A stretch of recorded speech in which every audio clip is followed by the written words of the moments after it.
Televisión, pendientes de las elecciones en Estados Unidos, la tensión en Oriente Medio, también el desarrollo del conflicto en Ucrania, con este riesgo nuclear del que avisaba en las últimas horas el portavoz de la presidencia rusa, mirando al plan de Ucrania, esta lista de objetivos que quiere enviar a Estados Unidos y también mirando a la revolución del gobierno en Venezuela. Vamos a analizar estas cuestiones de la mano de Carlos Puente Martín, experto en geopolítica, que está ya con nosotros. ¿Qué tal? Muy buenas, Carlos. Buenas tardes. Muy buenas tardes, encantado. Encantados de tenerle por aquí en un día, como digo, pues de mucha actualidad, muy pendientes ya de lo que sucede en Estados Unidos. Ayer la noticia saltaba a tenor de Donald Trump. Parece que se abre de nuevo, en este caso, las acusaciones por lo que sucedió en 2020. Quiero preguntarte por esto. O sea, hay una campaña en contra de Donald Trump, pues si es hasta cierto punto lógico que se reabra este caso. Bueno, en primer lugar hay que tener en cuenta que como las elecciones están ya a la vuelta de la esquina en el mes de noviembre, lo cierto es que cualquier tipo de iniciativa judicial contra el expresidente Trump no prosperarán antes de las elecciones. Pero teniendo en cuenta esta situación, lo cierto es que el fiscal especial John Smith, que es el que en realidad es el que entiende de esta causa, pues ha ampliado a acusar al expresidente por unas iniciativas, unas actitudes que estaban relacionadas no con actos propiamente oficiales, sino todo lo contrario, por actos que no eran oficiales y que por los cuales podría ser juzgado. Es decir, que teniendo en cuenta que el fallo de la Corte Suprema ya le había protegido, pero como la Corte Suprema estaba en manos del grupo más conservador, pues era de esperar que le protegiera. Pero esto no quiere decir que esté exento de cualquier otra acción judicial. Lo cierto, desde mi punto de vista, es que el expresidente Trump está siendo víctima dentro de este proceso amplio preelectoral, pues casi de una persecución.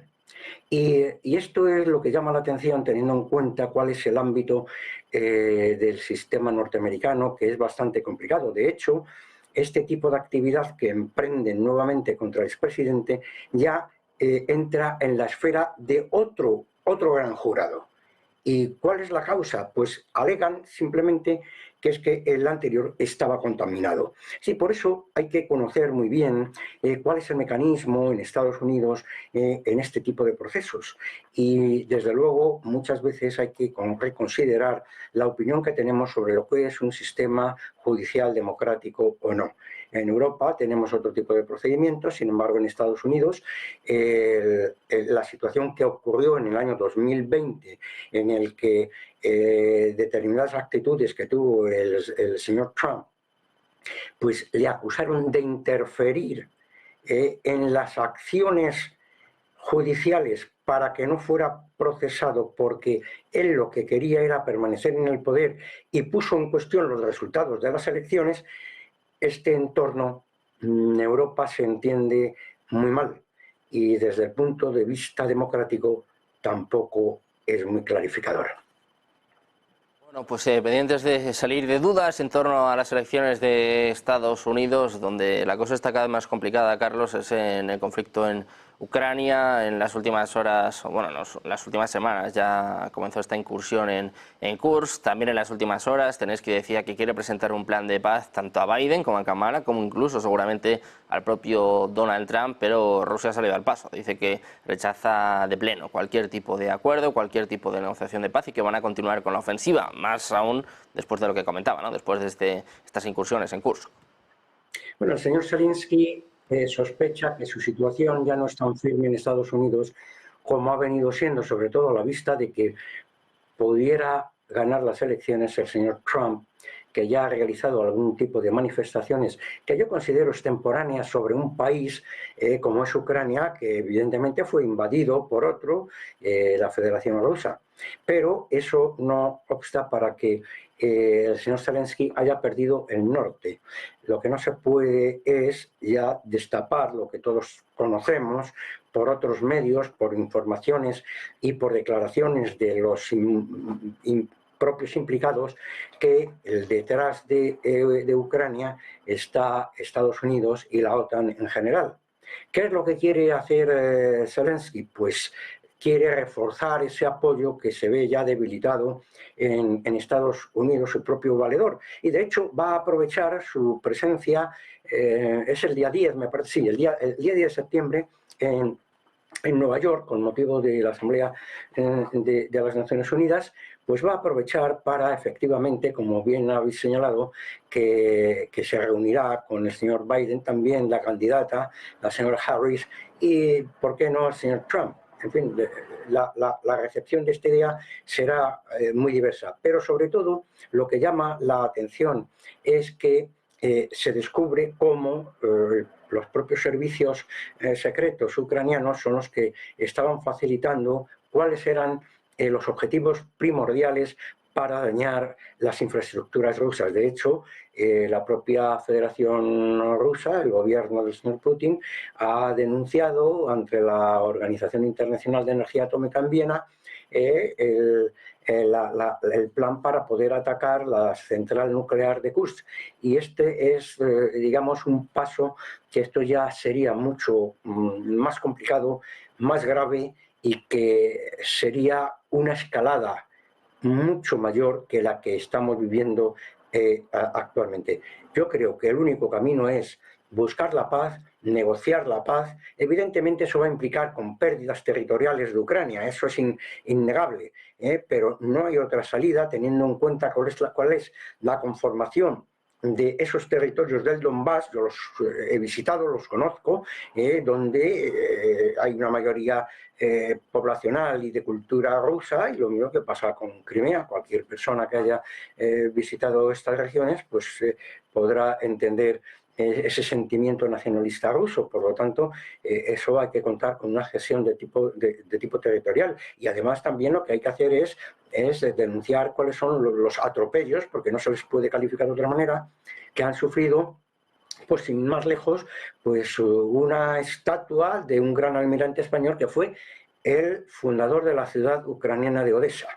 Y claro, pues yo creo que el gobierno español debería haber mandado una protesta formal por haber destruido la estatua de José de Rivas, que es el almirante español, simplemente por el hecho de haber servido en la corte de Catalina.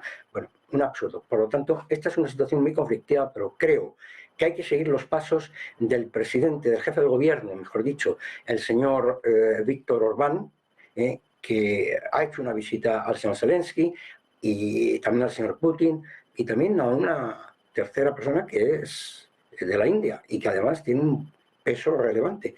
Creo que esto es lo que se debería haber hecho en la Unión Europea y lo que no se ha hecho, y sobre todo teniendo en cuenta que el señor Borrell, pues yo creo que lo único que ha hecho es pues instigar y aumentar la crisis, porque no se pueden tomar determinadas medidas y utilizar determinados fondos que no están destinados a determinados fines que considero que son ilegales. Bueno, pues pendientes de la situación en Ucrania, si le parece, Carlos, para terminar, miramos también a Venezuela, en este caso a la remodelación del gobierno de Nicolás Maduro después de las elecciones del pasado 28 de julio, de las críticas de la oposición, las críticas también de muchos países a nivel internacional. Ayer anunciaba pues una revolución de su gobierno, parece que con la línea más dura. Por esto te quiero preguntar, por este último movimiento de Maduro, si se está trincherando en el gobierno. Es la reacción clara de los dictadores. El señor Maduro, que en principio se creyó un Hugo Chávez, pues ha derivado, pero ha utilizado los mismos mecanismos que utilizó su predecesor, y fue precisamente el contaminar los resultados de las elecciones. Existe, parece ser, datos importantes en los que se demuestra que los resultados de las elecciones no son los que dice el gobierno de Venezuela. Y por lo tanto, hay muchos países, incluidos varios latinoamericanos, en la Unión Europea también, se ha cuestionado incluso por antiguos presidentes de gobierno español, los Estados Unidos, pero no se puede mencionar Estados Unidos porque es una parte muy interesada. Y el relevo en el gobierno pues obedece a esa reacción natural, los coletazos, esos estertores que tienen todas las dictaduras cuando ven que la situación empeora cada vez más. Porque es evidente la situación en la que se encuentra el pueblo venezolano, no solamente por las noticias que aparecen en muchos medios que pudieran ser calificados de interesados, sino todos conocemos a ciudadanos. En España hay muchos exiliados, ciudadanos venezolanos que vienen aquí y que no son precisamente multimillonarios que huyen de la dictadura del señor Maduro. No, son personas trabajadoras que se han instalado aquí, que trabajan y que han sufrido las consecuencias. Esta situación en la cual pues no se puede mantener por mucho más tiempo es, yo creo, lo que ha condicionado al señor Maduro para poner a lo más duro que tiene, y lo que hay que ver es por qué, cuáles son las razones por las cuales el ejército se mantiene todavía fiel. Yo creo que las prebendas que está otorgando a diestro y siniestro el gobierno de Maduro no van a durar mucho, y llegará un día en el que las manifestaciones, ya hemos visto algunas, pues serán imparables y por lo tanto no habrá marcha atrás. Yo creo que para evitar un baño de sangre es repetir las elecciones con personas independientes, con gente que puedan testificar efectivamente que los resultados son los que exhiben, y por lo tanto no hay otra salida. Una conducta antidemocrática no puede vivir durante mucho tiempo en un país, en un gran país hermano como es Venezuela. Pues, muy pendientes de la situación en Venezuela, también de todos estos conflictos geopolíticos abiertos. Carlos, muchísimas gracias por estar con nosotros, un placer. Buen día. Igualmente. Muchas gracias. Nosotros seguimos pendientes de la actualidad, de brindarles